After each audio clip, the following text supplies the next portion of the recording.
Me elame sellisel ajal, kus abielu on löögi all. Ja ma arvan, et me peaksime rääkima väga paljudel teemadel ja julgelt. Ja tänane teema ongi selline, võiks öelda isegi tabuteema, mida ei ole eriti palju käsitletud, aga me oleme siin pastor Neemo Raasikuga võtnud selle osa ja räägime nii palju, kui Jumal on meile andnud selleks, et natukenegi aidata inimesi ja aidata ka abielusid. Nii et täna räägime siis intiimsuhetest, räägime seksist. Just, ma ennem kui me seda saadet ette valmistasin, ma just mõtlesin ja otsisin ka materjalini internetist ja ma ei tea, võib-olla teil on nagu teisi kogemusi, aga mina leidsin ühe artikli eesti keeles internetist, mis rääkis nagu piibelikul alusel seksist. Ühe. Et see juba pani natukene mind ehmatama, et peaks nüüd teisi ka kirjutama või panema kuskil ülesse. Aga minust on nagu kaks asja, mida koguduses ei räägita üldse ja ma pean ausalt tunnistama, et tegelikult see on väga paha ülestunnistus. Aga üle 20 aasta ma olen jutlustanud intensiivselt ja tegelikult see on esimene kord, kus ma räägin seksist. Et see on tabu teema ja ei räägita rahast paljudes kogudustes ja ei räägita seksist ja me teame, et need on ka abielu suhtes just tegelikult ühed kõige suuremad probleemi allikad tegelikult, need mõlemad.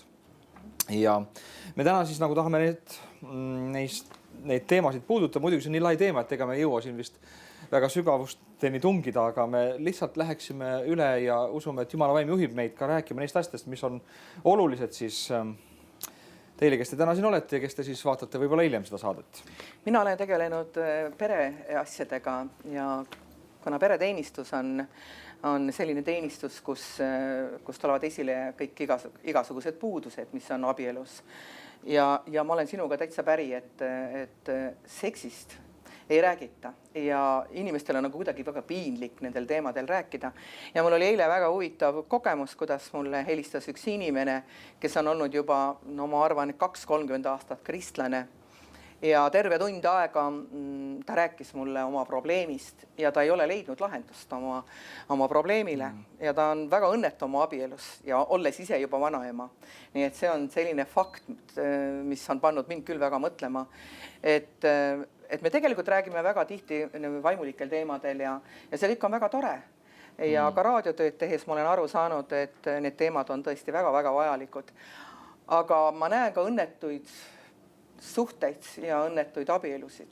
Ja minul on küll vähemalt soov aidata inimesi, et nad saaksid aru, mida Jumal arvab üldiselt seksist. Ja üldiselt on ka see, et need inimesed, kes juba julgevad tulla küsima, et need on juba ülijulged inimesed.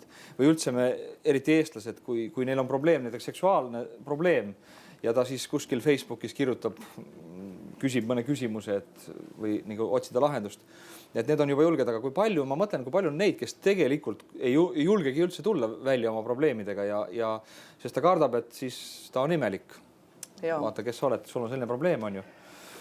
Aga kõigepealt võib-olla räägime, kes on üldse seksi autor. Me peame alustama sellest ja võib-olla ütleme ka seda, et me täna räägime seksist abielu piirides ja seda, mida arvab Jumal. Me hoiame sellest kinni, kuna me oleme kristlased ja me leiame, et nii kuidas Jumal on kirjutanud sellest või üleüldse kõikidel teemadel on vastused piiblis. Nii et me lähtume sellest.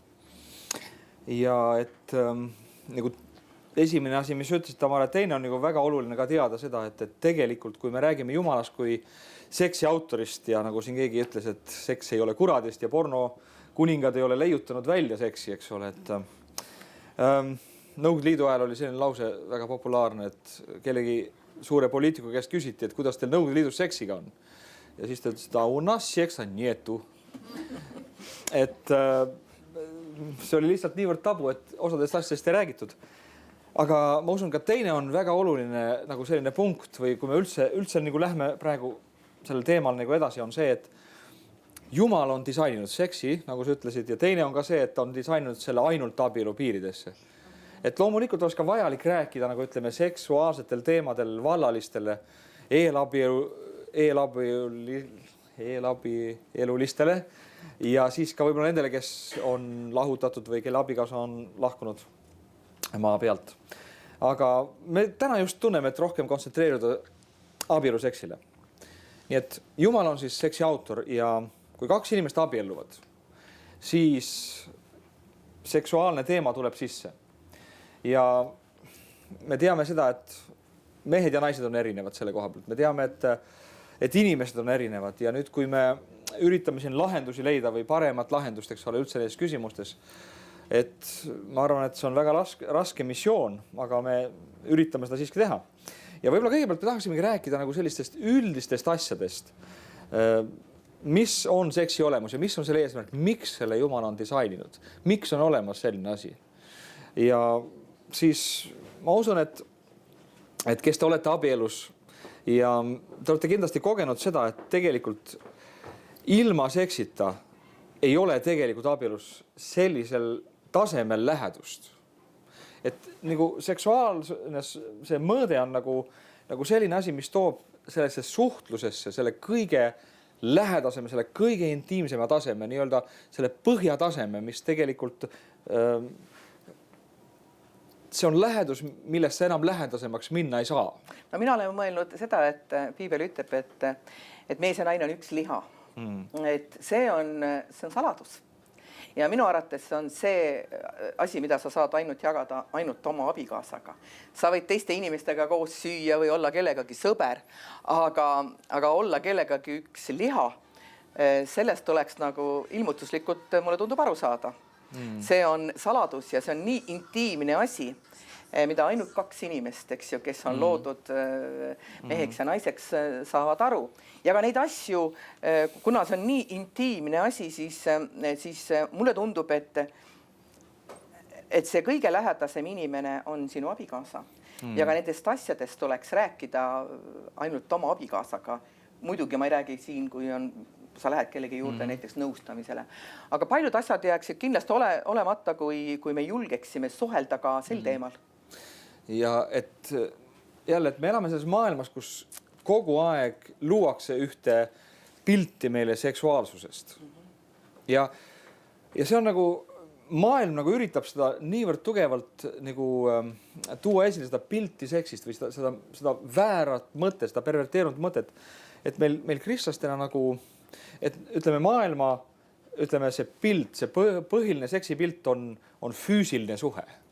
Ja seal ei ole aga kui me nüüd vaatame nagu milleks Jumal on selle disaininud, et me nagu see eesmärk ongi, et tuua see nüüd tagasi sinna, kus selle autor on selle loonud, siis tegelikult, kui me räägime seksist kui suhtlemisest, et suhtlemine on selline asi, et kui sa saad ühe sellise sõbraga kuskil ostukeskuses põgusalt kokku, räägid seal, kuidas sul läheb, mul läheb hästi, nii edasi. Võib-olla saad mõne teise sõbrannaga kokku kuskil seal kohvilauas, räägid võib-olla natuke lähedasemaid asju, eks ole, võib-olla jagad oma muresid, eks ole, ja võib-olla palvetate seal koos.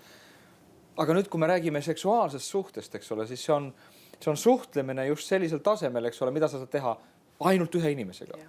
Et see on midagi tohutu erilist tegelikult, kui sa mõtled, et see on loodud Jumalale sinu jaoks ainult ühe inimese jaoks. Ehk õieti sinu ja ainult ühe inimese vahele siin maa peal, et see on selline suhtlemine, selline tasand, mida sa ei jaga nagu sa jagaksid muid asju oma elus, eks ole, võib-olla. Et milline eriline suhtlemine see on? No ma arvan, et ta peaks olema puhas ja ta peab olema püha. Et on asju, millest ei räägita või on asju, mis võivad selle suhte väga ära rikkuda, kui me ei hoia seda. Tähendab, me peame ka teadma neid asju, et me peame kaitsma seda suhet. Ja üldse, kui me räägime üldse seksuaalsusest või üldse seksist, siis minu arvates seks on nagu lõppresultaat. Kui sul ei ole suhet, kui sul ei ole niisugust vaimset dimensiooni selles abielus või ka hingelist, siis me ei saa alustada suhteid seksist. Kui sa saad rääkida oma abikaasaga vaimsetel teemadel ja samas on olemas see nõndanimetatud see emotsionaalne lähedus, hingeline lähedus, et ma julgen oma abikaasaga rääkida, millest ma mõtlen ja mida ma kardan ja mida ma igatsen. See viib lõpuks sellisele intiimsele nagu suhtele. Ja ma arvan, et kui need kaks esimest dimensiooni on nagu paigas, siis üldiselt ega siis nagu seksist ei ole eriti palju vaja õpetada. Aga kui me kujutame ette, et alustame seksist ja alustame mingisugustest tehnikatest näiteks, eks ju. Võtame mingisugused raamatud endale ja nii tehakse. Aga tegelikult sa ei tunne reaalselt seda inimest. Sa ei tunne seda inimest.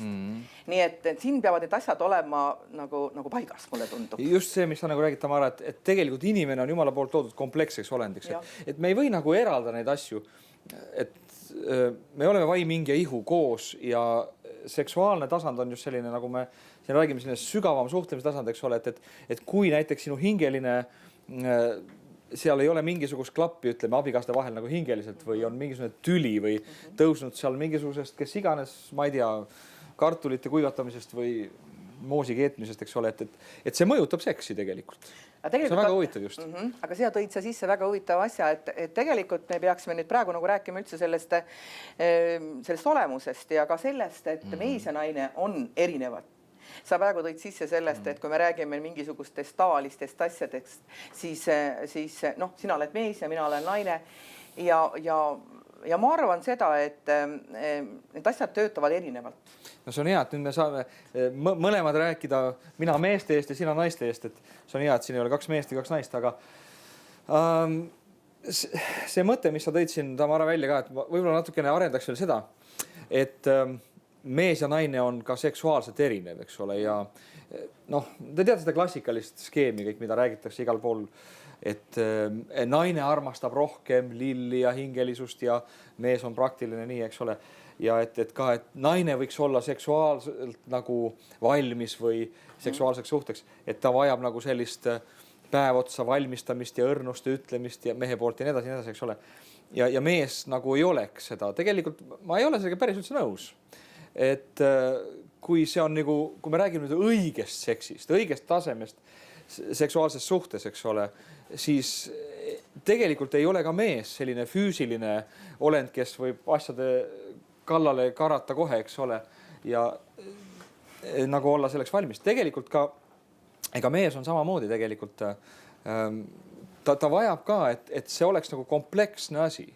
See seksuaalne suhe, eks ole, et selles oleks rohkem haaratud kui ainult füüsiline, eks ole. Võib-olla naine tõesti kaldub rohkem sinna poole, et tema vajab neid asju rohkem kui mees, eks ole. Ja võib-olla naine ei saagi olla seksuaalses suhtes, kui tal on mingisugune selline kork ees, et näed, tõusis tüli mingisuguse praktilise asja pärast seal, ma ei tea, kes peseb nõusid või kes seekord lapse mähet vahetab ja läksid riidu, eks ole, mehega. Et võib-olla mehel nagu ei ole just see takistus selles mõttes.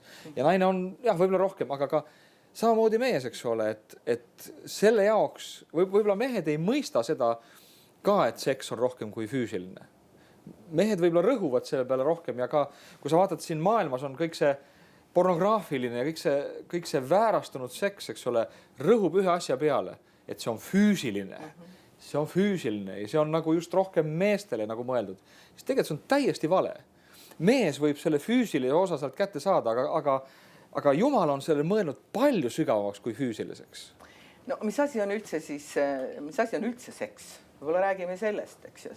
Minu arvates seks on, vähemalt piiblit lugedes võin ma öelda, et võtame kas või Ülemlaulu, mida me tihti ei loe ja me võime isegi olla väga üllatunud, et kuidas selline asi on üldse piiblis.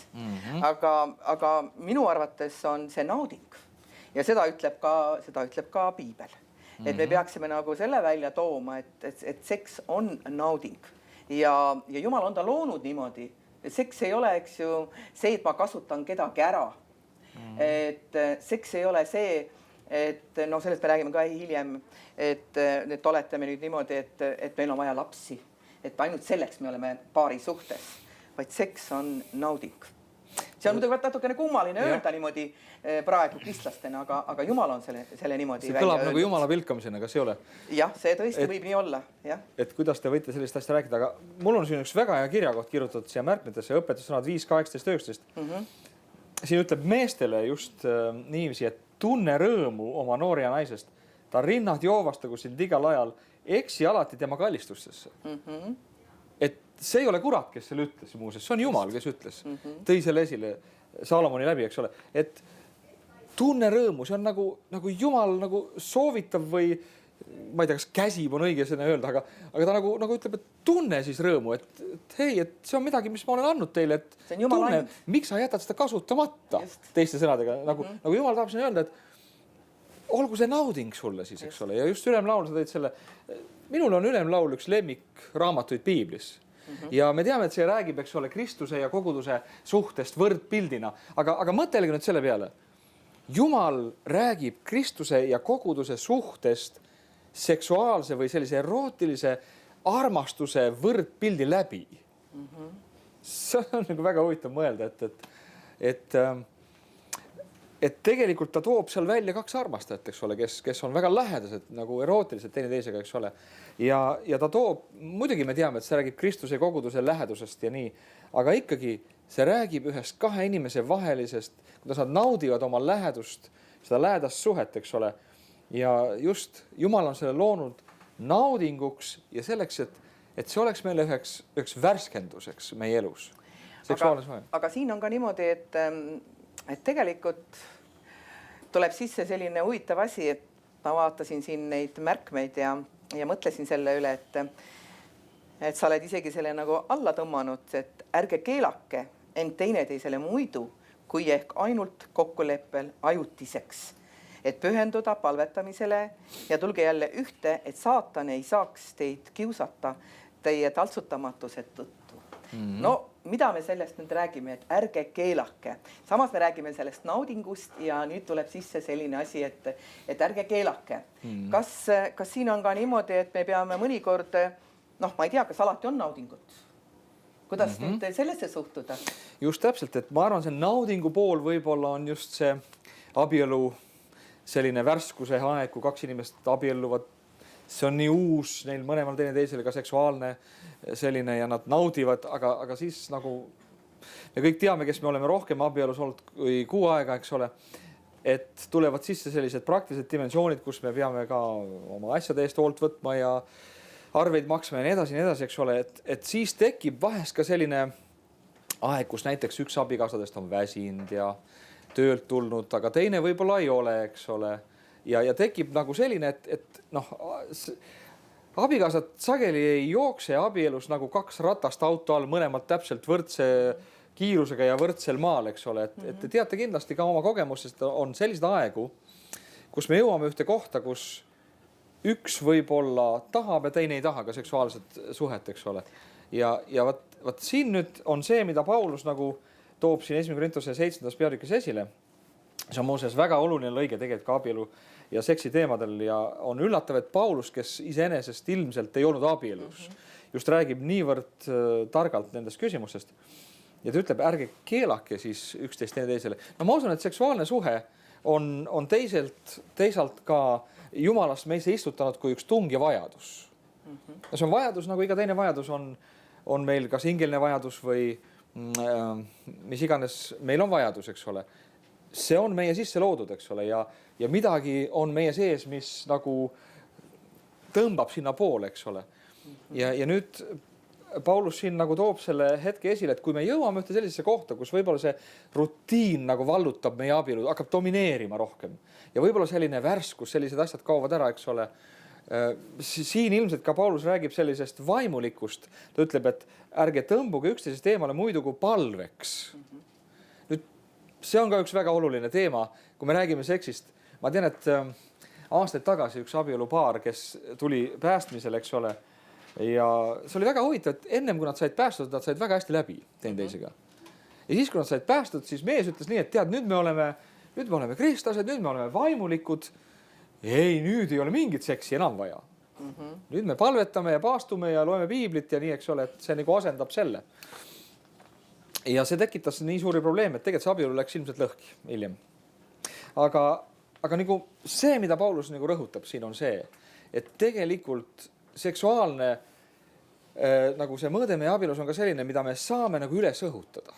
See ei ole selline asi, et mul ei ole varajasti nagu tuju või eks ole, et ma nagu siis nagu tõmbun eemale ja võib-olla see on rohkem naiste selline, kuidas öelda, sõnum rohkem naistele, et vahest naised on väsinud ja nad ei viitsi, aga mees on võib-olla just parajasti parajasti omadega nagu pöördes nagu seksuaalselt. Ja siis naine võib mõtleb, ei tead, ma olen väsinud ja mul on jalad valutavad ja see ja teine ja kolmas ja nii ja pikk päev ja lapsed karjusid ja nii edasi.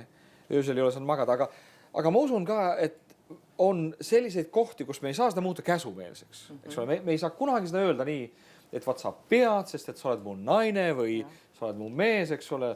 Ja piibel ütleb nii, eks ole, sa pead.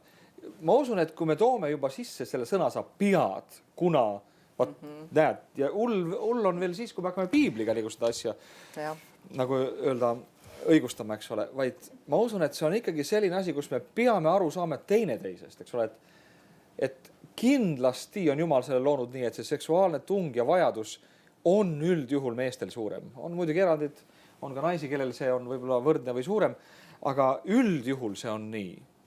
Aga kas niimoodi ei või ka olla niimoodi, et tegelikult me peaksime ka aktsepteerima seda, et võib-olla partner ei ole valmis või ta ei taha või ta ei tunne ennast hästi või me peame ka nagu selles mõttes mõistma ja tagasi tõmbuma teatud küsimustes ja mõnikord. Et siin on nagu nii üks kui teinekord on võimalik seda nagu üles õhutada ja sellest üle saada, aga samas teinekord on jälle, et ma aktsepteerin seda, et võib-olla minul on mingisugune soov või tung, aga näiteks mu abikaasa on väsinud ja ma ei saada seda absoluutselt nõuda. Kindlasti. Ja loomulikult siin ei ole kindlasti sellist reeglit, et vaat naine alati peab ennast seksuaalselt üles õhutama, kuna mehel on see vajadus suurem. Et kui see on nagu alati nii, siis lõpuks see muutubki selleks käsuks. Lõpuks see muutubki naise jaoks selliseks masinlikuks ja see ei ole enam selline. Aga ma räägin just sellistest nagu hetkedest, kus naine peaks nagu aru saama mehe seksuaalsest olemusest rohkem ja mees peaks naisest saama aru, eks ole.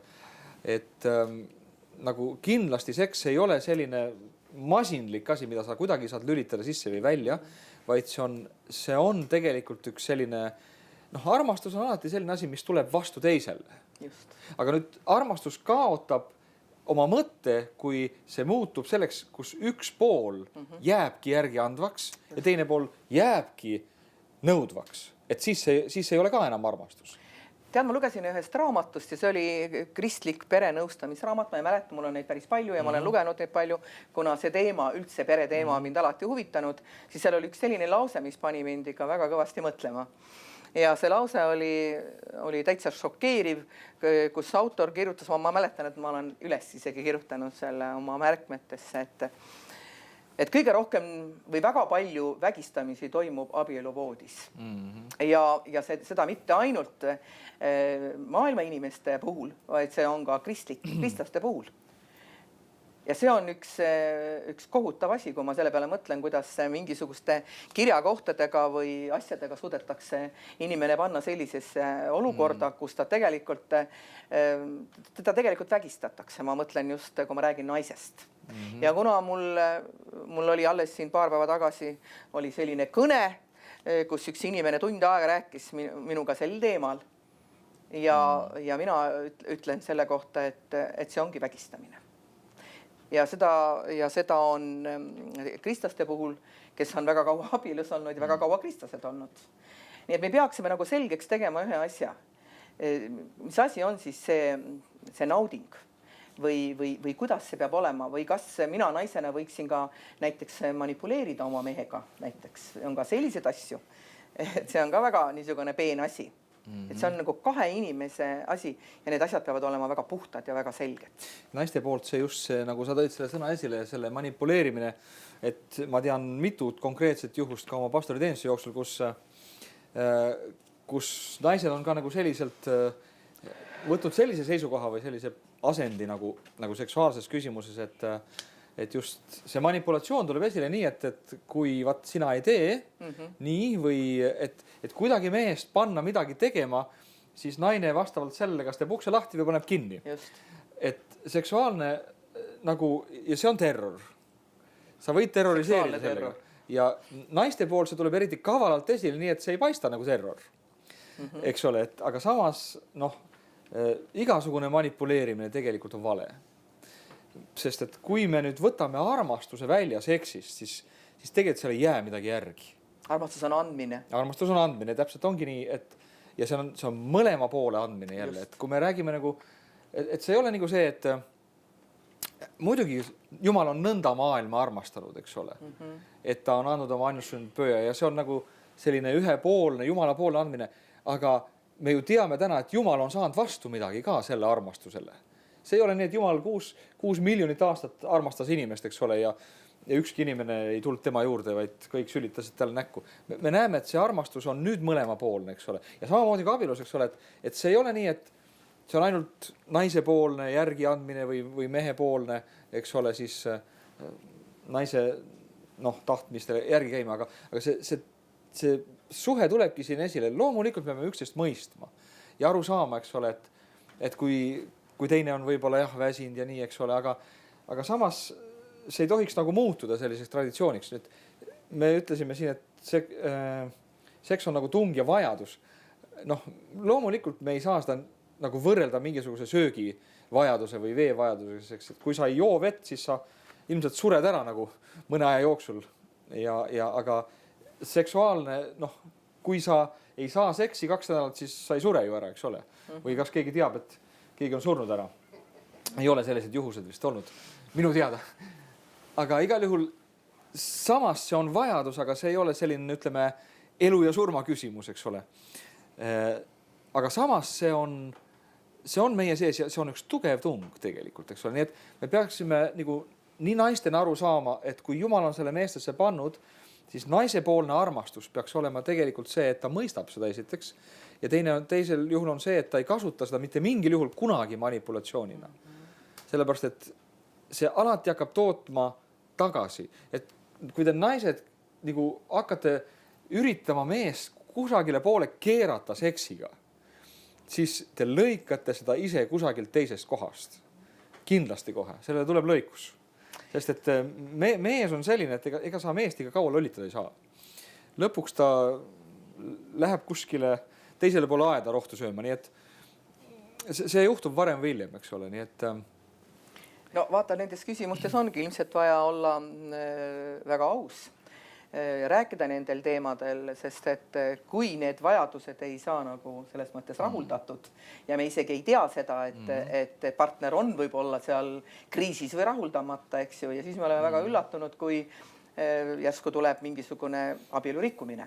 Aga kui me räägime näiteks sellest, et kristlastena me kogu aeg oleme toonitanud nendest prioriteetidest, et Jumal on esikohal ja siis on sinu abikaasa. Kas sellist asja võib ka juhtuda, et mõnel võib see abikaasa, mõtled, noored inimesed abielluvad ja järsku see abikaasa on nagu Jumala eest või need prioriteedid kuidagi nagu loksuvad paigast ära. Kas siin võib ka mingit ohtu olla? Absoluutselt kindlasti, et lapsed võivad saada jumalaks. Golf võib saada jumalaks, eks ole, et raha võib saada ka jumalaks. Iga asi võib saada jumalaks, see on selge ja see prioriteet, kui Jumal on meile jumalaks ja kui abikaas on abikaasaks ja perekond on nagu ka kõik on oma koha peal, eks ole, et siis see töötab nagu harmoonias ja hästi. Ja võib-olla üks väga oluline asi veel, kui me räägime nagu üldse veel ikka sissejuhatust, siis et kui me juba ütlesime selle lause välja, et seks ei ole kuradist, vaid see on jumalast, siis ma arvan, et üks teine väga oluline asi, mida oleks kindlasti vaja ka välja öelda, on see, et seks on püha. Ja püha ei tähenda seda, et sellel on mingisugune rõngas ümber pea, eks ole, joonistatud, vaid see tähendab, et see on püha, see tähendab, et see on eraldatud. Kui Jumal on püha, siis see tähendab, et Jumal on esimene koht meie jaoks eraldatud, eks ole, kui me räägime nendest kohtadest. Seks on ka püha selles suhtes, et ta on eraldatud Jumala poolt ühte teatud konkreetsesse kohta ja mitte teise kohta. Ta on nagu leping. Täpselt nii, eks ole. Ja siin on üks väga hea kirjakoht Hebra 13.4, mis ütleb, eks ole, et abielu voodi olgu rüvetamata. See tähendab seda, et Jumal on selle seksuaalse suhte eraldanud ainult abielu piiridesse. Ja kui see tuuakse kusagile välja, siis see, mis on pühaduse rikkumine, on see, et me muudame selle asja tavaliseks. Ja seksiga on just maailmas juhtunud see. Seks on muutunud tavaliseks. Igal pool on seks, kui sa vaatad telekareklaamides, autosid müüakse seksiga, eks ole, mobiiltelefone ja ma ei tea, mis asja veel on ju. Et see on muutunud tavaliseks. aga seks on tegelikult Jumala poolt loodud pühaks. No ta tegelikult on mitte muutunud tavaliseks, vaid ma ütlen, et ta on isegi kohati muutunud nagu räpaseks või mustaks või selliseks mitte puhtaks asjaks. Sellel on nagu mingisugune selline imelik mann juures, aga see ei ole puhas asi. Et inimesed nagu, ma mäletan isegi koolis, kui ma õpetasin gümnaasiumis, siis ma küsisin näiteks õpilaste käest, mis asi on armastus ja mis asi on seks, siis nad hakkasid naerma ja nad ütlesid, ühesõnaga neile on juba sellises vanuses nad juba on juba nagu selline arusaamine, et see on midagi väga räpast. Selles ei ole nagu sellist pühaduse dimensiooni selle sees. See on ühesõnaga meie ühiskonnas on see kuidagi nagu devalveerunud. Ja meie, kui me olemegi nagu Jumala juurde tulnud sellest ühiskonnas, siis tegelikult ka, miks me sellest üldse täna räägime? Kõigest sellest, mis me räägime, ongi just see, et me saaksime aru nagu jumalikust kontseptsioonist seksist, eks ole. Et see on midagi väga ilusat, väga õnnistavat ja väga püha, eks ole. Et see on vastupidine sellele, mis on maailmas, eks ole. Ja me jõuame siin ka ilmselt pornograafia teemani, aga et see, kust noormehed tänapäeval saavad seksuaalharidust ja ka sageli neiud, eks ole, see on internet, eks ole, ja televisioon ja Hollywood, eks ole. Aga see haridus see on väga väänatud haridus ja need on väga vääratud mõisted ja mõttelaadid, mis sealt tulevad nagu nendele. Et ma arvan, et meil kristlastena on väga oluline kohustus õpetada seda koguduses, oma perekonnas, eks ole, ja rääkida nendel teemadel, et tuua nagu jumaliku seksi esile. Jah, sa nagu toonitasid seda, et seks peab olema puhas ja püha, aga ma näiteks olen ka, nagu mul on jälle helistatud ja räägitud ka sellest, et tuuakse sinna sisse selline perverssus, mida nagu tõlgendatakse umbes niimoodi, et kui me oleme abielus, siis selles abielus on nagu kõik asjad lubatud. Aga kui siin kaob ära selline see puhtus või see pühadus või mõlema inimese soov midagi niisugust teha, mis on tõesti perverssus, siis ei saa seda öelda, et kui me oleme abielus, et siis sinna võivad kõik asjad kuulda. Sa ilmselt nüüd küsisid selle küsimuse, mida paljud kindlasti küsiksid võib-olla kuskil käigus, kui räägitakse nagu seksist, et kas on olemas sellist või midagi, mis piirid on siis seksil üldse abielus, eks ole.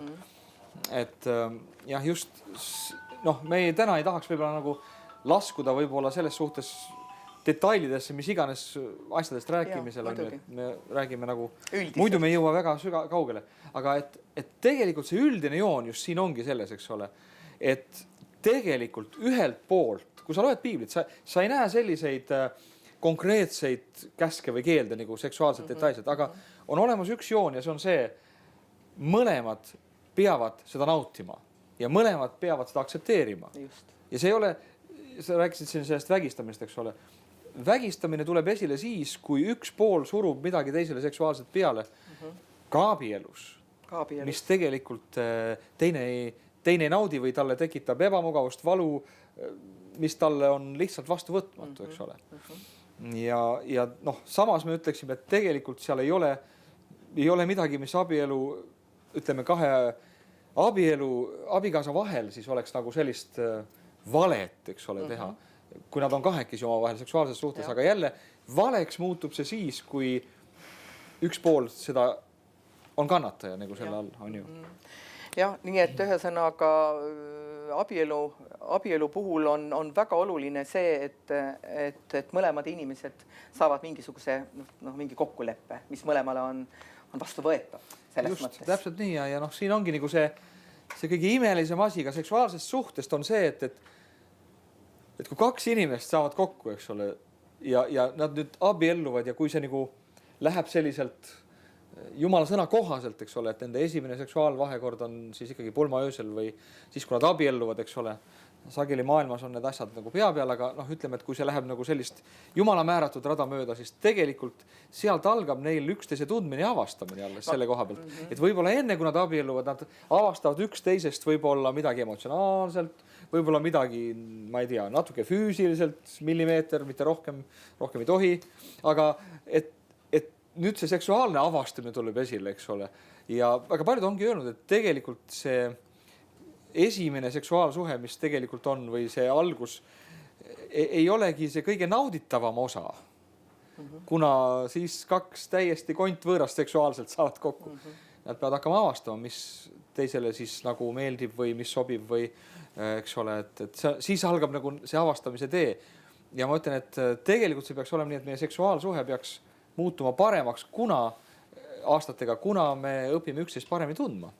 Ma küsin sellise küsimuse, et kas kuidagi võib mõjutada meie seksuaalelu see, kui me räägime ikkagi kristlastest eelkõige, kui see seks toimub enne abiellumist, kas see kuidagi võib mõjutada meie niisugust suhet või seda pühadust või kõike seda? Noh, kogemusest ma pean ütlema, et ma tean noori, kes on langenud, nagu ütleme, kuidas öelda, seksuaalvahekorda ennem, kui nad on abiellunud, mõlemad on kristlased ja selline asi on juhtunud, nad on võib-olla kuskil jäänud kahekesi üksi ja lihtsalt tunded on üles läinud ja noh, siin on nagu teine õpetus, kuidas vältida neid asju, eks ole. Aga ma tean inimesi, kes ei olegi abiellunud, nad ei olegi jõudnud abielluni, kuna lihtsalt see süütunne, mis nende peale on tulnud ja üksteise süüdistamine, eks ole, pärast seda. Noh, siis ma tean ka selliseid ühte konkreetset abielupaari, muidugi ma ei nimeta nimesid, eks ole, et kes langesid ka ja nad tulid minu juurde kui pastori juurde rääkima, et kuule, vaata, mis juhtus ja meil juhtus selline asi ja oi ja neil oli ka, et see on huvitav, et kurat kasutab sellist, ütleme, seksuaalpattudesse langemist ühe kõige tugevama süüdistuse nagu allikana. Aga see on suurim tung ka.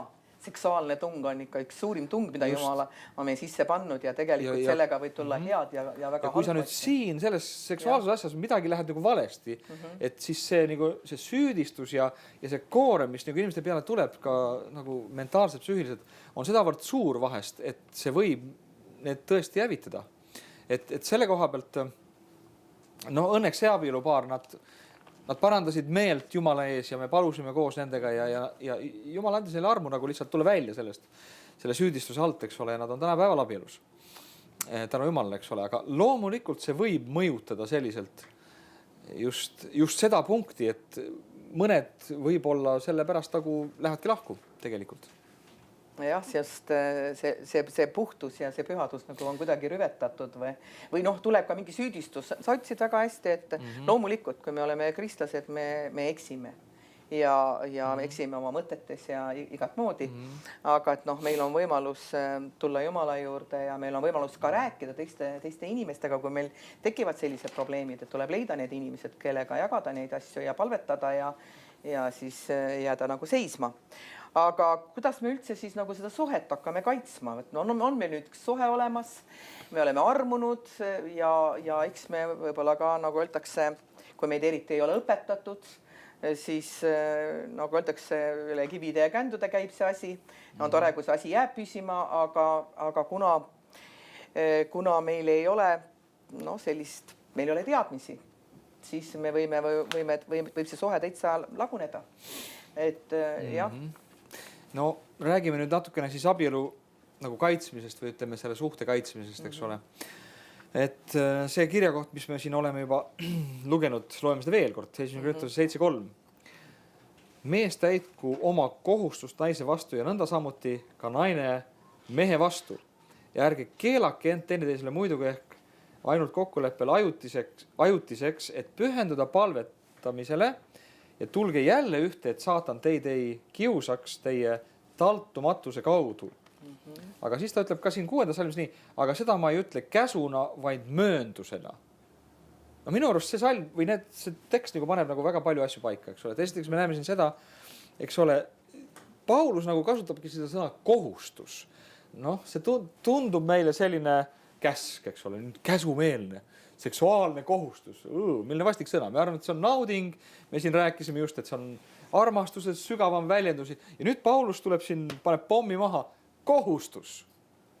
Et see on nagu väga huvitav, et ta toob sellise sõna esile. Aga ma usun, et samas just nüüd siin, mida me ka eespool rääkisime, et vahest me peame aru saama sellest, eks ole, et kui sina oled oma naise jaoks ja sinu naine on sinu jaoks, eks ole, siis tema jaoks ei ole olemas ühtegi teist seksuaalpartnerit. Restorane on palju, kus sa võid süüa, on ju.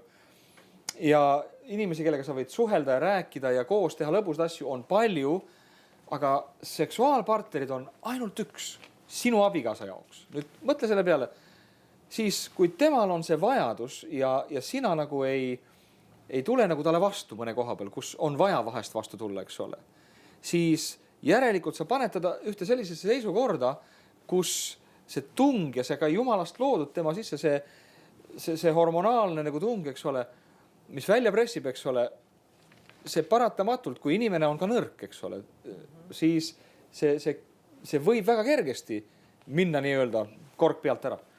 Ja inimene võib hakata nagu otsima siis mingisugust teist väljapääsu, kui ta on nõrk, kui ta ei ole võib-olla usust tugev ja nii edasi, eks ole.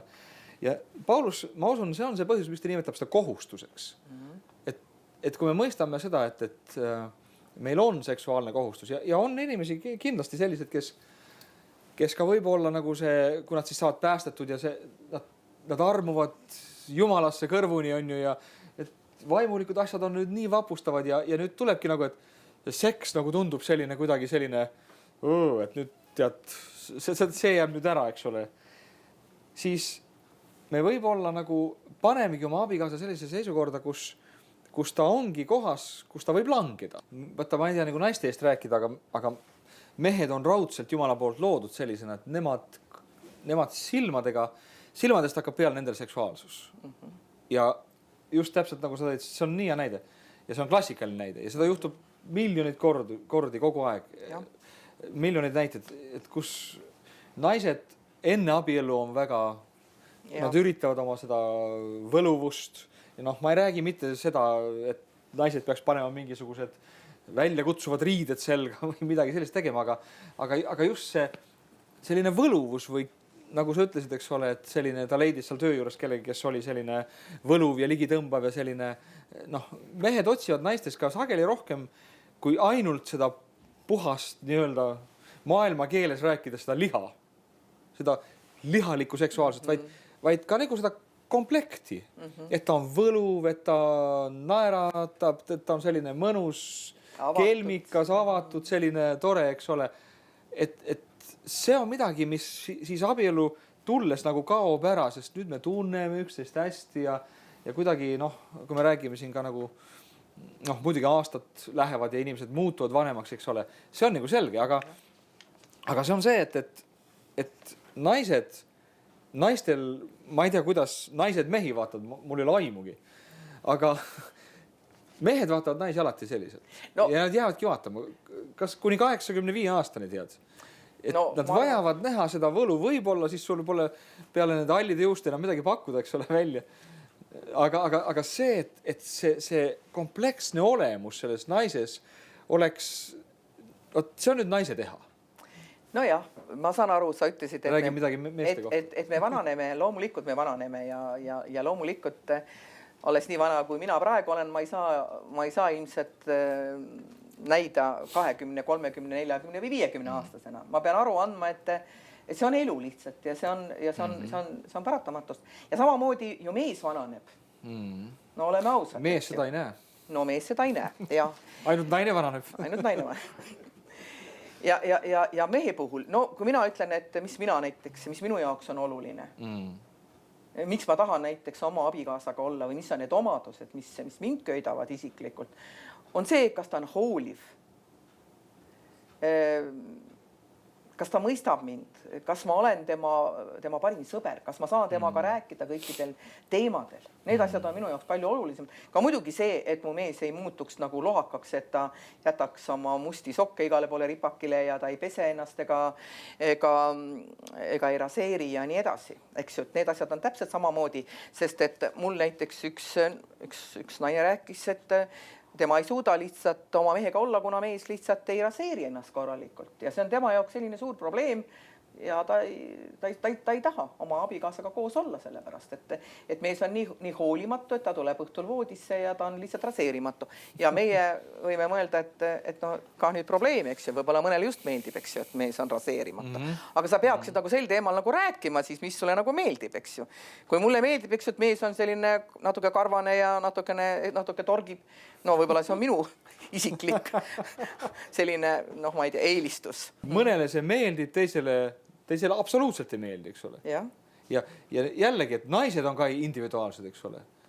Ja näiteks mis on jälle selline, noh, vaat kui me praegu räägime sellest, siis on hea ja väga aus nendel teemadel ka rääkida. Näiteks on kaalu küsimus. Jälle üks meesterahvas rääkis mulle, et ma abiellusin väga saleda naisega ja mul on alati meeldinud väga saledad naised. Aga see naine on talle sünnitanud mitu last ja lihtsalt füsioloogiliselt mõttes ta ei ole enam nii sale. Ja ta ütles ka, et ega probleemi ei ole selles, et ta ei ole enam nii sale, vaid probleem on selles, et ta absoluutselt ei tegele oma kehaga. Ta on jätnud ennast nagu selles mõttes nagu ripakile, et ta võiks ju natukene füüsiliselt midagi teha, et ta võiks natuke trenni teha, et hoida oma keha, nagu öeldakse, selles mõttes vormis. Ma ei räägi kaalust. Ja tegelikult just see on see, et kui me räägime sellest seksuaalsest sellisest ligitõmbamisest, siis just ka naiste puhul ja kindlasti ka meeste puhul, sest noh, meestel kipub kõht ka kukkuma nagu üle vöö potstigi alla ja need pringid, rinnalihased vajuvad ka kuskile sinna kõhu koha peale. Et kuna ta tegele sellega ja just me alguses nagu nende küsimustega ei ole üldse probleemi, eks ole, aga et kui aeg läheb edasi, siis me peame võtma need asjad kätte. Siin ei olegi nagu see küsimus, et see on üks väga oluline osa nagu suhtest. Minu naine sõidab iga päev jalgrattaga 10–20 kilomeetrit. Iga päev. Väga tubli. Eile õhtu sõitis 20 kilomeetrit toas jalgrattaga. Aga sina sõidad? Mina sõitsin siis 5 kilomeetrit. Mul ei ole nii palju vaja vist. Aga et see on, et see küsimus on see, et me selles küsimus me võime lihtsalt lasta minna. Arvata ja see suhtumine, mis väga kergest tuleb, et noh, ta on minuga abiellus, et kuhu ta siis ikka pääseb, on ju. Aga kuhu tal minna on? Ja kuhu tal minna on? Kuule, tal on minna küll kuhugi. Ja ta läheb enne, kui sa arvad. Ja ta läheb sinna, kuhu sa ei arva. Ja siin ongi nagu see küsimus, eks ole, et noh, muidugi see ei ole nagu mingi 100% garantii, et kui sa ennast tead üles putitad ja teed trenni ja oled selline, aga see on üks väga suur alus, eks ole, ja teistpidi, et kui sa ei tee seda, siis see võib ka olla selliseks nagu tõukeks täiesti sinu abikaasale, No jah, siis me tulemegi nüüd sellise asja juurde, nagu, mida me siis nagu vaatame. Et kui meil ei ole nagu vaadata, kui me tegelikult ei anna oma abikaasale seda, mida ta tegelikult ootab meilt, eks ju, siis ta hakkab vaatama kusagilt mujalt ja ta võib vaadata, eks ju, noh, ümberringi on inimesed, ümberringi on töökaaslased, ümberringi on naised, on olemas, eks ju, igasugused televiisorid, on olemas pornokanalid, on olemas kõik asjad, eks ju. Ja me tegelikult, ilma et me omavahel nendel teemadel räägime ausalt, me tegelikult lükkame oma partneri nagu sellistele valedele asjadele. Me anname nagu talle selleks tõuke mingil määral. Me oleme ise natuke nagu süüdi selles, oled sa muga päri? Ja loomulikult, noh, ütleme seda, et mitte ükski naine ei peaks üritama mingisuguse modelli sarnaseks üritada saada, kes kuskil seal telekas on või ma ei tea, Carmen Kassid või mis iganes on. Et see ei ole nagu see eesmärk. Et see on ka nagu vale, et naine peaks endale eesmärgiks seadma, et oleks mingisugune hüperbeib, eks ole, kui ta on juba kuskil 45, eks ole. Et see ei ole nagu see eesmärk, eks ole. Ja nüüd me tuleme võib-olla seda teise küsimus juurde, mida sa otsapidi jõudsidki, eks ole, et nagu meeste küsimus on rohkem see, et kui me jõuame sellesse, nagu ütleme, kui me oleme jõudnud selles ajas praegu sellesse kohta, kus seks müüb ja müüb kõike ja igalt poolt tungib ta sisse, eks ole, ja need modellid, eks ole, kes meile siis nagu pannakse, on hästi lühikeste seelikute, pikkade jalgadega ja ma ei tea, blondide peadega, eks ole. Ja siis need on pandud igale poole sinna, et nüüd me jõuame sellesse kohta, kus tuleb paratamatult sisse meie meie nagu maailmaga see selline, ütleme, pornograafiline siis küsimus, eks ole. Ja võib-olla see on rohkem jälle meeste probleem ja mehed, nagu siin eespool ka sai välja tuua, on need, kes oma pilguga nagu siis nii-öelda, see on nende jaoks see trikkel, mis paneb selle püssi paukuma, eks ole. Ja kurat teab seda. Ja sellepärast ongi see, et kõik need modellid, kõik need, kes müüvad, kõik need, kes kuskil esinevad, eks ole, ja ka filmides igal pool, need on alati tehtud kaunimaks, kui on sinu naine. No sa õnnis oled sina, kui sinu naine on kaunim kui mingi modell, eks ole. Aga igal mehel nagu seda eesõigust ei ole. Ja sellisel juhul nagu ma usun, et meestena nüüd võib-olla see küsimus tuleb kes, et kuidas me peame käituma selles maailmas, selles ajastus, kus me elame, eks ole, kus meie ümber on igal, et me ei saa nii nagu teha, nagu Mattuse evangeeliumis ütleb, et kui su silm sind pahandab, siis lööda välja lihtsalt on ju. Et siis ma arvan, et ühtegi kristlastest meest ei oleks nagu silmadega. Siis nad peaks nagu mõlemad välja lööma, eks ole. Aga ma arvan, et see, mida Jeesus tegelikult selles salmis meile õpetas, on see, et me ei pääse sellest, et me näeme seda. Sa ei saa nii öelda nagu panna silmad ette, aga me saame mitte vaadata. Vaadake, siin on suur vahe, eks ole. Me näeme, aga me ei vaata. Ja see, mida me vaatame, seda me saame suunata. Seda, mida me näeme, seda me ei saa suunata. Kui sa sõidad autoga ja seal on mingisugused, eks ole, 2-meetrised jalad kuskil, sul seal on ju paljad rinnad, eks ole. No, sa ei saa seda mitte näha, eks ole, aga sa saad seda mitte vaadata. Ja siin on nagu suur vahe, eks ole. Ja nüüd Jeesus õpetaski ütles, et kes naise peale vaatab. Ta ütleb, et kes näeb kuskil naist, see on juba pattu teinud, on ju. Ta ütles, kes naise peale vaatab, teda oma südames himustades. Nüüd siin me näeme ühte sellist protsessi, eks ole. Kõigepealt sa vaatad. Sa vaatad kauem kui 5 sekundit. Eks ole? Või 10 sekundit. Ma ei tea, millisest ajaühikust hakkab see vaatamine. Aga järgmine on see, et vaatamisest tekib himu. Ja kui keegi üldse küsiks seda küsimust ja minu käest on seda küsinud ka kristlased, miks on siis üldse pornograafia vale? Et see on ju nii kena, see on inimese keha ja kõik nagu Jumal selle on loonud ja noh, otsapidi on ka olemas kunsti, eks ole, aktikunst, eks ole, et jällegi väga raske, et kus maalt hakkab pornograafia, kust maalt hakkab kunst, eks ole, et kus see joon seal vahel on ju. Ja nii edasi, eks ole, ja palju on sihukest nagu hämarat maad meile üritatakse ette panna niisi, eks ole. Aga tegelikult on see ikkagi see, et pornograafia on vale, seda võib väga lihtsalt öelda ühel põhjusel ja see on see, et see äratab üle see himu. Ja himu on igal kujul vale. Nüüd ma tean, et abikaasad, minu käest on küsitud seda küsimust ka, et kas on vale näiteks 2 abikaasat, näiteks, et ka oma siis ütleme eelmängu või nagu seda nii-öelda soendamise jaoks vaadata mingisugust erootilist filmi näiteks või eks ole. Noh, see on vale nagu ühel põhjusel ja see on see, et selles filmis kindlasti see modell või kes seal esineb on kaunim kui sinu abikaasa ja see äratab tegelikult ühes mehes üles mitte siis ütleme selle armastuse sinu abikaasa vastu, eks ole, vaid tegelikult selle modelli vastu. Ja see toob esile himu. Et mis asi on himu? Himu on tegelikult selle objekti ära kasutamine. See on vastupidine armastusele. Armastus on see, et sa tahad anda ka seksuaalses suhtes, eks ole, naudingut teisele ja sa sead selle nagu ka seksis eesmärgiks. See ei ole see, et kui sa lähed nüüd voodisse, et mul on see eesmärk nagu saada ja jõuda selle tulemuseni, eks ole, wow, on ju. Vaid see on see, et õige seks tegelikult on armastus ja armastus on see, mis tahab anda ja õige seks on see, mis ei sihis nagu seksis seda nagu 10, eks ole, et kui mina saan kätte oma rahulduse, siis on halleluuja, tead on ju.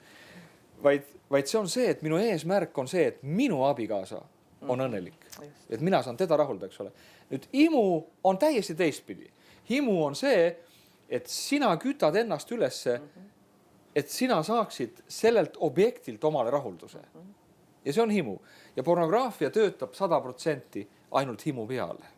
Aga me räägime üldse sellest, et me oleme nüüd jõudnud sinna abielu rikkumise juurde, siis ega abielu rikkumine ei toimu nii, et täna meil on kõik suhted peaaegu ideaali lähedased ja homme ma rikun abielu.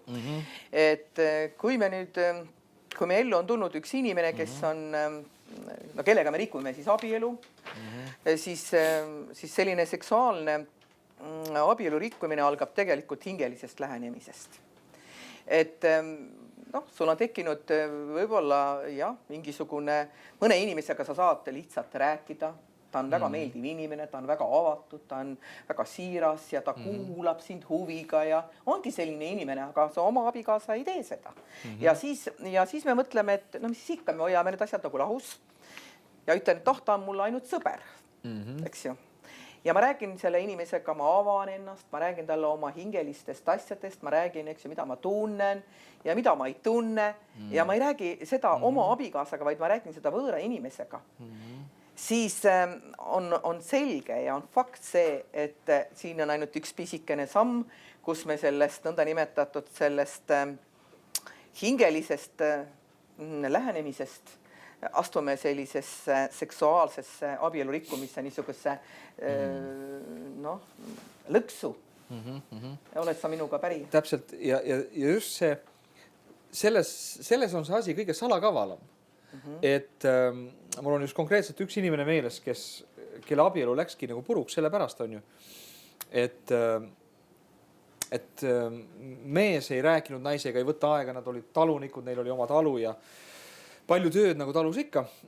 Ja siis mees ei võtnud aega, aga naisel oli see vajadus tohutu ja nagu igal naisel on suuremal jaol naistest, eks ole, et ta vajab, et mees võtab temaga aega, räägib, et neil tekib selline hingeline jagamine, eks ole, et kus saad rääkida asju kas sügavamalt enda seest välja, eks ole, neid asju, mis on sinu südames, eks ole, ja siis oligi, et see naine nagu hakkas käima, leidis kedagi, kellega rääkida neid asju, eks ole, kuskil ja ta rääkis ka sellest oma mehele.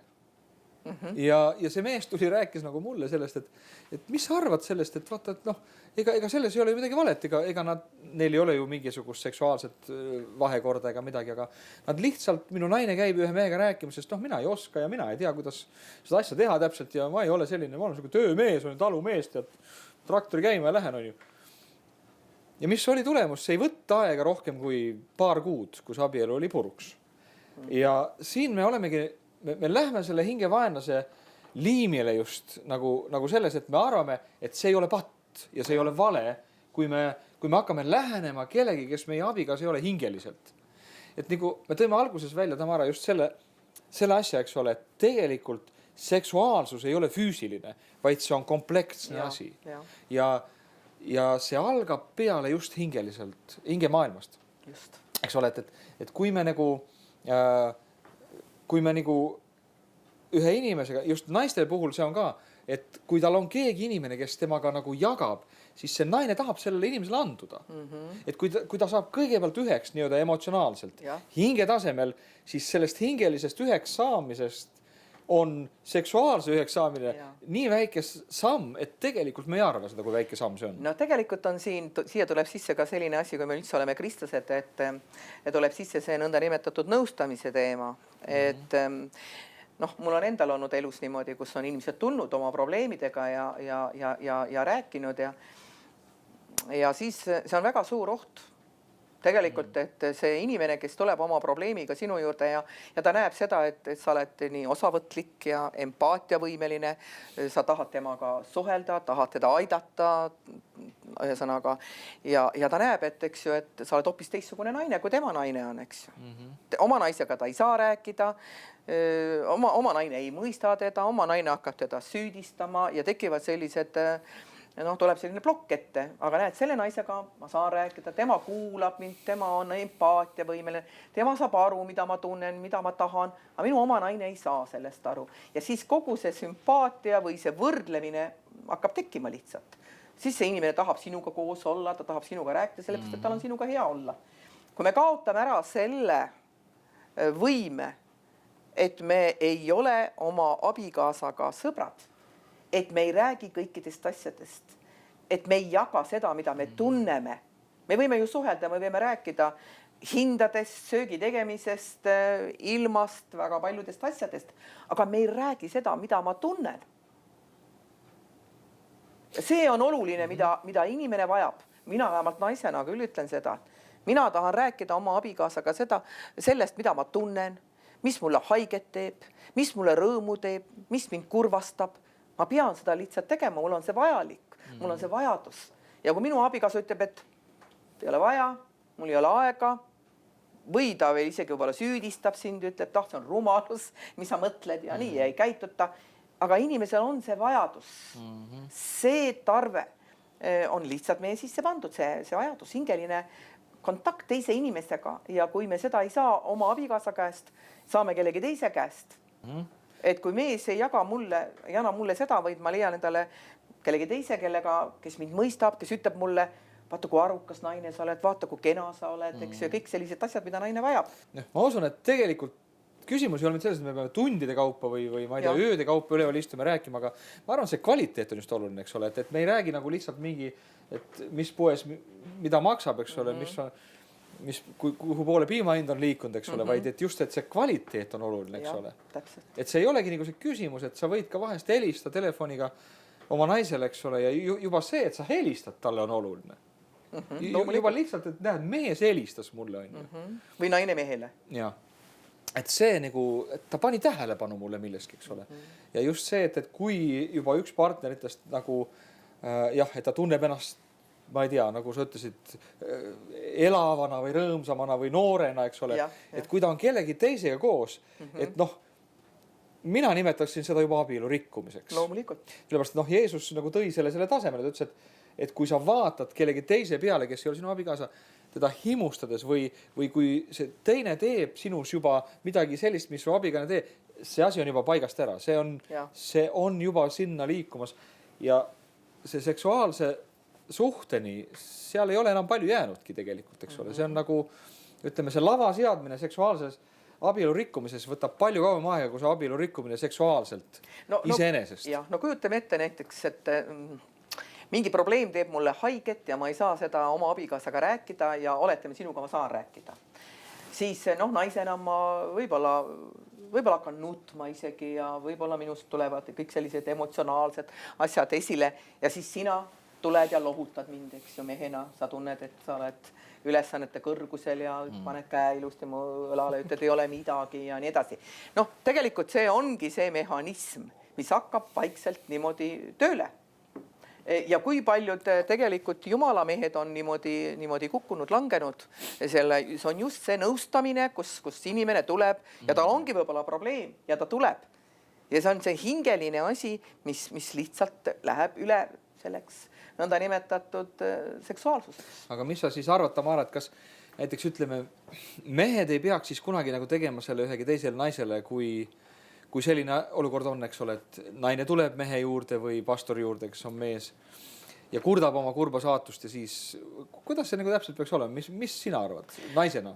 Ma ei tea, kui mina õppisin näiteks piiblikoolis, siis meil oli väga selge õpetus piiblikoolis. Ma räägin praegu nõustamisest, kuna me sel teemal nüüd praegu rääkisime, siis olid seal selged ja kindlad asjad. Ja ma mäletan, kui ma isegi käisin piiblikoolis, siis oli ka selline asi, kus lihtsalt üks noor neiu lihtsalt, tal oli kogu aeg mingid probleemid. Aga kui sina näiteks nõustaja, näiteks kui mees on siis nõustaja, kui sina siis selle mehe abikaasana peaksid nagu seda nägema, sa peaksid seisma selle mehe kõrval ja kas siis kahekesi nõustama või siis võtma selle üle, sest et näiteks ma ei tea, kuidas meil on, aga Ameerikas näiteks on ju tehtud niimoodi, et on sein on või aken on klaasist või mitte midagi nagu sellist ei ole nagu võimalik, et juhtuks sellised asjad. Need on väikesed asjad, need on niisugused pisikesed detailid, mis võivad lihtsalt vaikselt läheb ja üks hetk ja see kontroll on sul kadunud. Ma usun, et kindlasti siin on tuleb pastori abikaasa roll väga tugevalt sisse, kui oluline see tegelikult on. Ja me räägime just selle abielu kaitsmisest ka nagu, ütleme, seksuaalse nurga alt lähenedes just sellel põhjusel, et mina olen märganud, me oleme väga palju liikunud ringi, me oleme siin paari aasta jooksul olnud mitmesajas erinevas koguduses Soomes, Eestis, Lätis ja nii edasi. Ja me oleme näinud seda, et see tendents kristlaste vahel abielude purunemisel ja just abielu rikkumisesse langemisel on tohutult kasvamas. Et just ma usun, et need asjad tunduvad võib-olla nagu natuke naiivsed isegi teatud mõttes, et kuule, kas kas ma siis ei ole nii tugev, et ma võin seal ühte vastassugupoolt seal ka lohutada ja tema eest palvetada ja nii, eks ole, et kas see ikka nii hull on, eks ole, aga ometi me näeme seda tegelikult, et see tendents läheb sinna poole ja nendest asjadest need saavad alguse tegelikult. Absoluutselt. Ja see kahe poolne lähenemine, et ütleme meestena me peaks olema väga ettevaatlikud olema just naissugupoolega, eks ole, et kuidas sa käitud, eks ole, mitte see, et me ei peaks olema kenad või ilusad või et me ei peaks selle komplimenti ütlema või kui ütleme midagi ilusat või head, eks ole. Me saadame võib-olla lihtsalt, meil on selline, kuidas öelda, oma käitumisega võib-olla need on niisugused valed asjad, mida me välja nagu saadame või see on nagu selles mõttes niisugune, võib öelda isegi kerge flirt lihtsalt sõnaga, et me ei kujuta ette, mida teine võib mõelda, kui ma niimoodi käitun.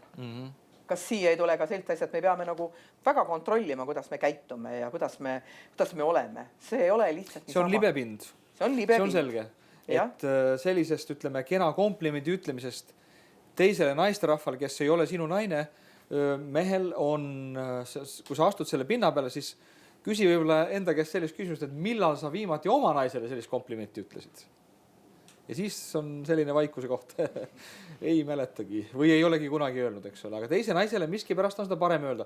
Ja see sõna, mis sa nüüd tõidki välja, Tamara, see flirt, see tegelikult ongi see ju. Kui sa teisele naisele ütled komplimente, kui sa teda kiidad ja talle naeratad, oled tema vastu kena, eks ole, teed temale ukse lahti. Ma olen pannud tähele sellised mehi ka kristlaste keskelt, et on väga kenad kellegi teise naisega. Ja nad on väga lõbusad ja kuidagi nii ja räägivad ja nii, ja kui ta oma naisega on, siis ta mühkab ainult niisi, lühikesed lausekatkeid kuskilt niisi. Et tegelikult me mõtleme, mis sellel kõigil on seksiga pistmist. Aga see on seksi algus. Sealt hakkab peale seks. Absoluutselt, jah.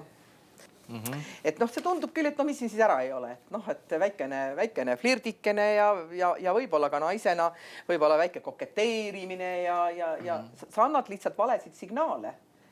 Kui sa oled abielu inimene, siis sa ei tohi niimoodi käituda.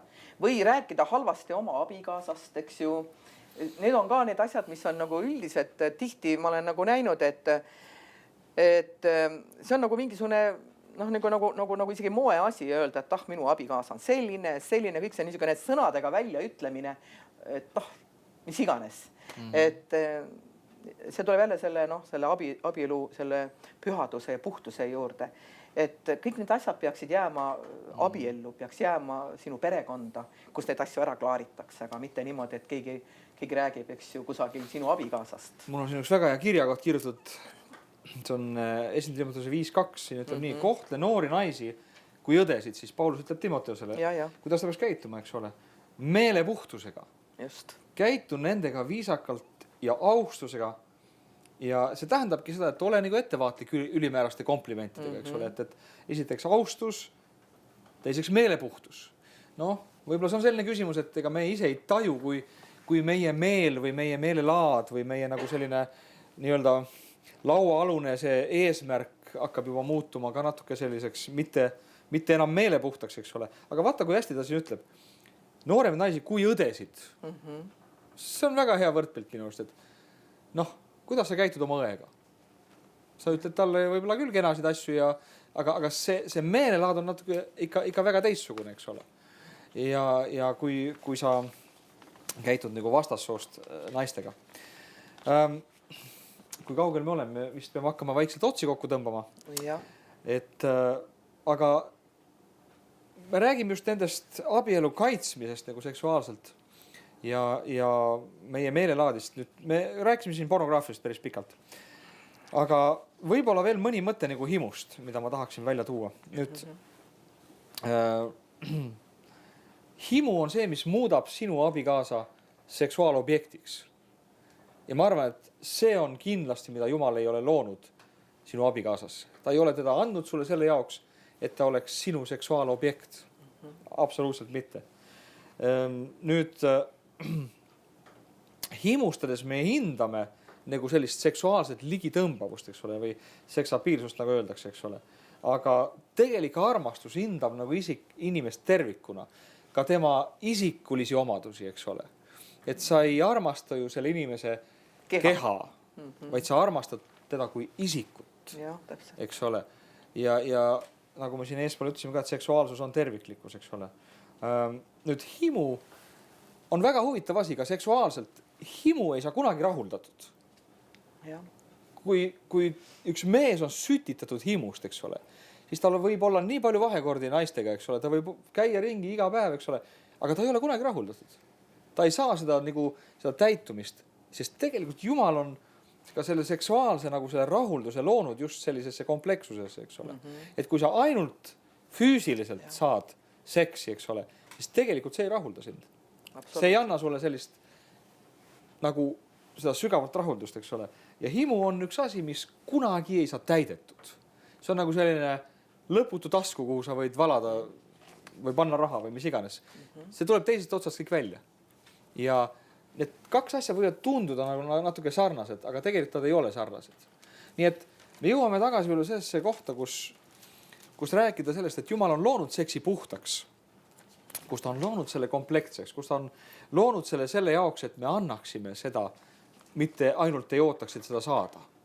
Ja mis on hämmastav seksi juures on see, et tegelikult Jumal on selle loonud, et kui sina saad anda teisele, siis see peegeldub tagasi ka sinu abikaasast nagu seksuaalselt tagasi sinule.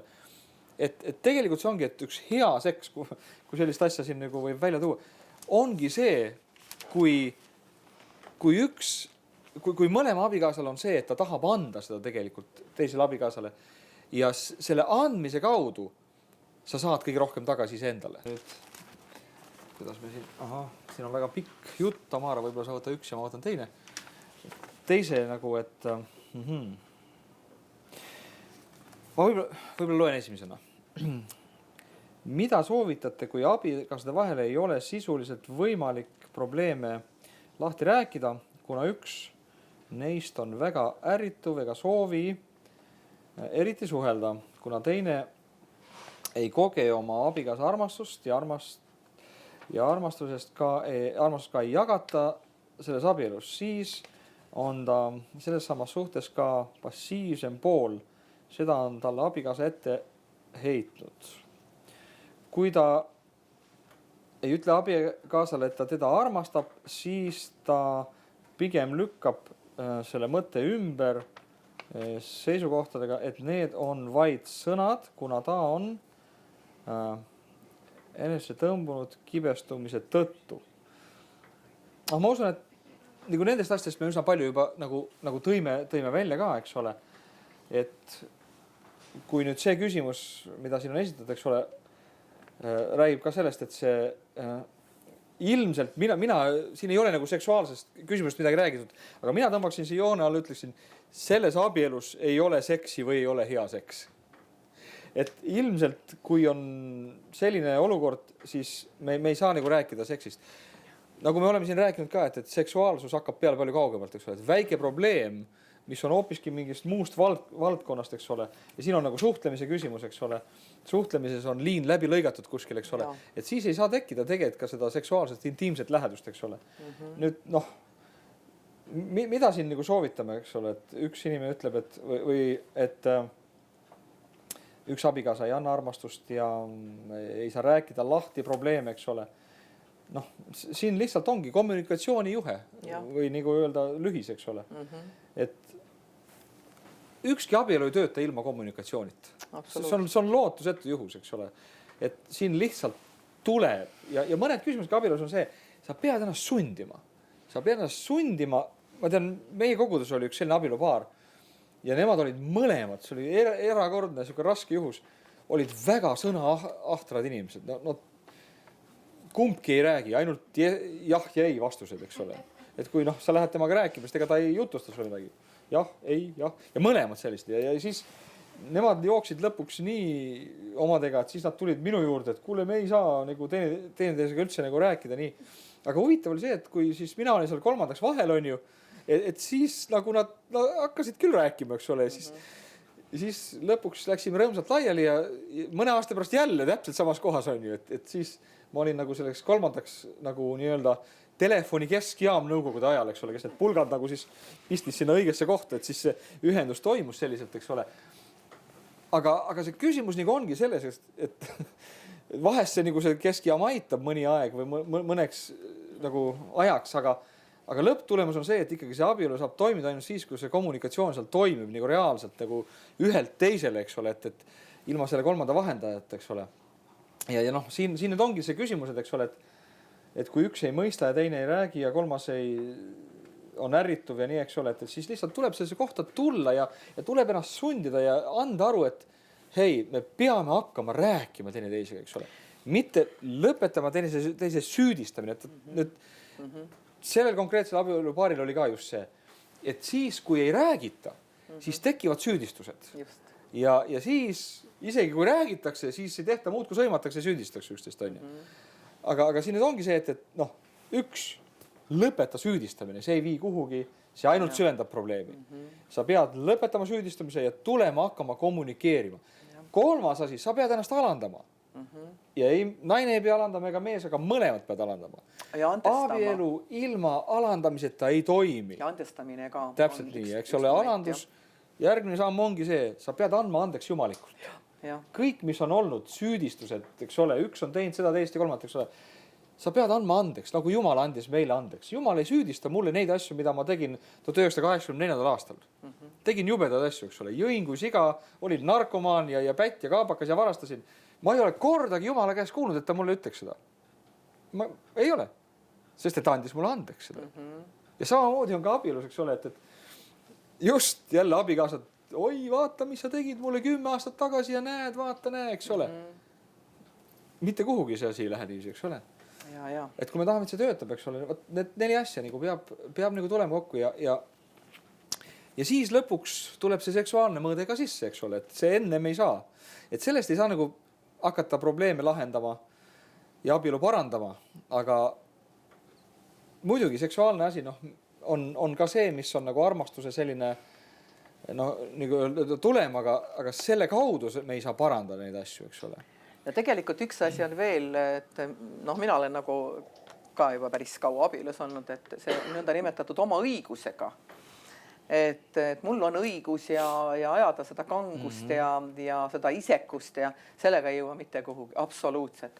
Et üldse üks igasugune sohe töötab siis, kui me õpime teineteist usaldama, kui me õpime teineteist austama ja kui me õpime avatult ja ausalt suhtlema. Siis minu arvates ei teki abielus üldse mingisuguseid erilisi probleeme. Loomulikult me oleme erinevad ja mõnikord võivad olla eriarvamused, aga ma ei tea. Ma arvan, et on võimalik täitsa kenasti elada. Aga sa pead oma kanguse ja oma isekuse ja oma õiguse maha panema. Ja just ongi, et kui Jeesus ütles ka nagu juutidele ühe huvitava asja, et kui nad tulid ütlema nagu, et aga näe, Mooses andis meile lahutuskirja loa ja nii ja siis Jeesus ütles just selle sama lause, teie südame kanguse pärast. Absoluutselt. Seda, et me ei taha alandada ennast. Me tahame, et minul on õigus, on ju. Miks mina pean nüüd oma õigusest loobuma? Kuule, siis parem ära abiellu, see on mõttetu täiesti. See on enda ja teise vaevamine. Kui sa abielud sellise hoiakuga, eks ole, et asi peab minema nii, nagu mina tahan ja mina näen ja nii ei tööta.